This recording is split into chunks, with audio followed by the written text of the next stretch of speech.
Online business जिसका आजकल बहुत ट्रेंड है। घर बैठे आप कोई भी बिज़नेस कर सकते हैं, स्पेशली ख़वातीन। लेकिन उसके बारे में एक डाउट है कि जी बहुत हैवी इन्वेस्टमेंट के साथ अगर हम बिज़नेस पे पैसा लगाएं तो ही एक कामयाब बिज़नेस वुमेन या बिज़नेसमैन हम बन सकते हैं। स्पेशली ख़वातीन, घर से बाहर निकल के काम करना उनके लिए मुश्किल है।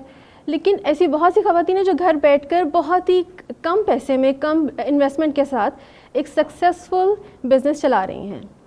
हमारे डिस्कशन को आगे बढ़ाने के लिए हमने आज इनवाइट किया है बहुत ही डायनामिक, बहुत अट्रैक्टिव और सक्सेसफुल मेहमान को, जो सीईओ हैं महा कलेक्शन की, ऑर्गेनिक हब बाय महा एंड रेजिन आर्ट बाय महा। आइए मिलते हैं महा आसिफ से। अस्सलाम वालेकुम। वालेकुम अस्सलाम। कैसी हैं आप? अल्हम्दुलिल्लाह। थैंक यू फॉर कमिंग महा। सबसे पहले तो आप हमसे अपनी सक्सेस स्टोरी शेयर करें कि कैसे आपने ये सोचा कि घर बैठे एक लेस इन्वेस्टमेंट के साथ आप बिज़नेस स्टार्ट करें। पहले तो thank you so much for having me here. और welcome. दूसरा ये है कि मैंने ऑनलाइन काम करने का तब सोचा जब मुझे गाइड करने वाला कोई भी नहीं था। एक्चुअली मेरी लाइफ में ट्रेजेडी ये हुई कि 4 इयर्स बैक मेरे हस्बैंड की डेथ हो गई और it was a sudden death. Car accident हुआ था उनका। उसके बाद आप कह लें कि मैं अपनी लाइफ के उस फेज़ में चली गई कि मैं स्लीपिंग पिल्स पे आ गई थी, ठीक है। और क्योंकि आपको पता है सडन डेथ ऐसी होती है कि आपको नहीं यकीन आ रहा होता कि ये मेरे साथ हुआ है। और मैं मतलब मैं वो बंदी थी कि मैं कहती थी कि मैं अपने हस्बैंड के बगैर नहीं रह सकती। मतलब कभी होता है ना, कभी हमें ख्याल आता है, हम कहते हैं और मेरा दिल डर जाता था कि नहीं यार नहीं। और वही मेरी लाइफ में हुआ कि उनकी जब डेथ हुई तो मैं बहुत बुरी डिप्रेशन में चली गई थी। मुझे नहीं पता कि मैंने बच्चों को देखना है या कुछ, सारा मेरे घर वालों ने, इन लॉज ने देखा। सही। तो मैंने उसके बाद जब मैं अपनी अम्मी की तरफ आई हूँ, मैंने जॉब्स वगैरह के लिए अप्लाई किया तो यहाँ पे पैकेज अच्छे नहीं थे, ठीक है। यहाँ पे वो पे पैकेज था जिसमें मुझे लगता था गुजारा नामुमकिन है, मतलब है ही नहीं ना, बिल्कुल पॉसिबल ही नहीं था। तो फिर मैंने कहा कि ऐसा करते, मैंने सर्च आउट किया और फिर मेरे ना जहन ने ये माना कि ऑनलाइन काम शुरू कर देना चाहिए।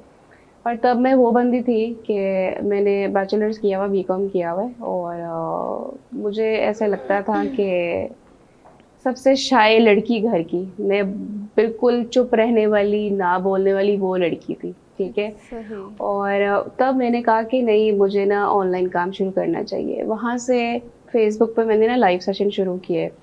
और मैंने 15,000 की कुछ ज्वेलरी परचेज़ की जो कि मुश्किल से कॉफ़ी टेबल पे आती है।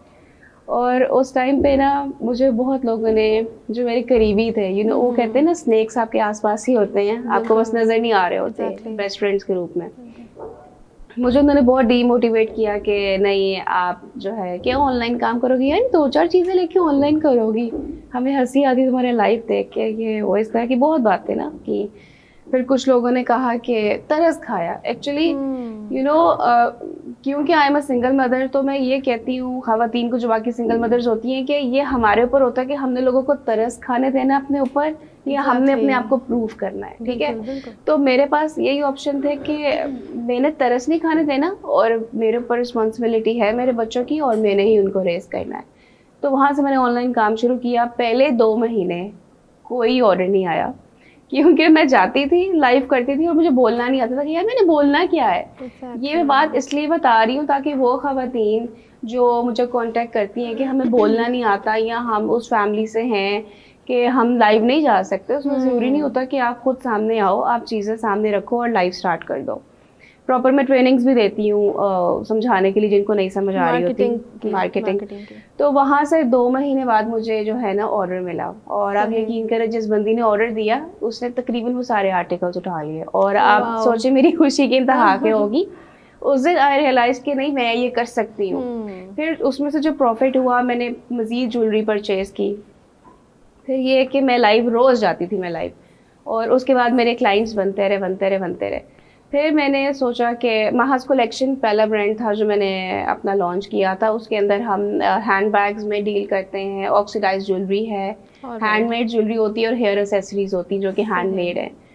तो उसका मुझे इतना अच्छा रिस्पॉन्स आया, मेरी इतनी अच्छी क्लाइंट्स बन गई, ठीक है, कि मुझे मज़ा आने लग गया लाइव करने में। मतलब मैं लाइव जाती थी और मेरी जो है ना मिनिमम 5,000 मैक्सिमम 15,000 की सेल हो जाती थी। 3-4 आवर्स के क्योंकि लिए। आपको मार्केटिंग भी करनी आ गई। हाँ, मुझे बोलना आ गया और वो ना एक फैमिली सिस्टम बन गया। क्लाइंट्स को वेट होता था महा लाइव आएगी, मैं लाइव जाती थी, उन पूरे ग्रुप ने आ जाना और वो शॉपिंग कर रही हैं और इस तरह करके बड़ा मजा आता था। बच्चे भी तब छोटे थे मेरे, अब बड़े हो गए। तो उसके बाद ना मैंने ये सारा स्टार्ट किया। तो यहाँ कहने की बात ये है कि यहाँ पे लोग कहते हैं कि आपको बहुत ज़्यादा इन्वेस्टमेंट की ज़रूरत होती है, तो आपको बिल्कुल भी ज़रूरत नहीं होती। आपको सिर्फ एक ना अपने ऊपर यकीन होना चाहिए कि आप कर सकते हैं, तो आप कर लेते हो। और पेशेंस भी, आई गेस। पेशेंस तो सबसे पहले रिक्वायर होता है। मेरे पास खवातीन है ना, वो आती हैं, उनको मैं ऑनलाइन ट्रेनिंग देती हूँ, कहती हैं मैम सेल नहीं हो रही, सेल नहीं हो रही। तो मैं इनको अपने पुराने इंटरव्यूज भेजती हूँ कि देखो कि मेरी भी 2 महीने मेहनत करके उसके बाद ऑर्डर्स मिलना शुरू हुए थे।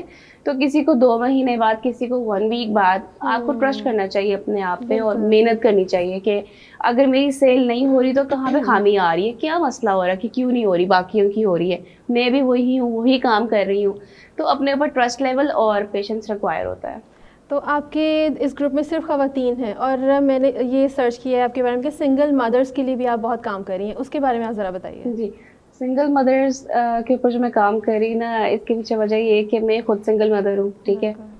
और मैंने अल्लाह ताला से ये ना प्रॉमिस किया था, मैंने अल्लाह ताला से कहा था जब मैंने काम शुरू किया, क्योंकि आपको पता है वो एक तकलीफ जो होती है ना सिंगल मदर होने की, वो होती है कि आपको लाख दुनिया आकर कह देना अच्छा कोई बात नहीं, अल्लाह सब बेहतर कर देगा, लेकिन वो तकलीफ आपके अंदर आप ही जान रहे होते, जो है ना रोज फेस कर रहे होते उसको।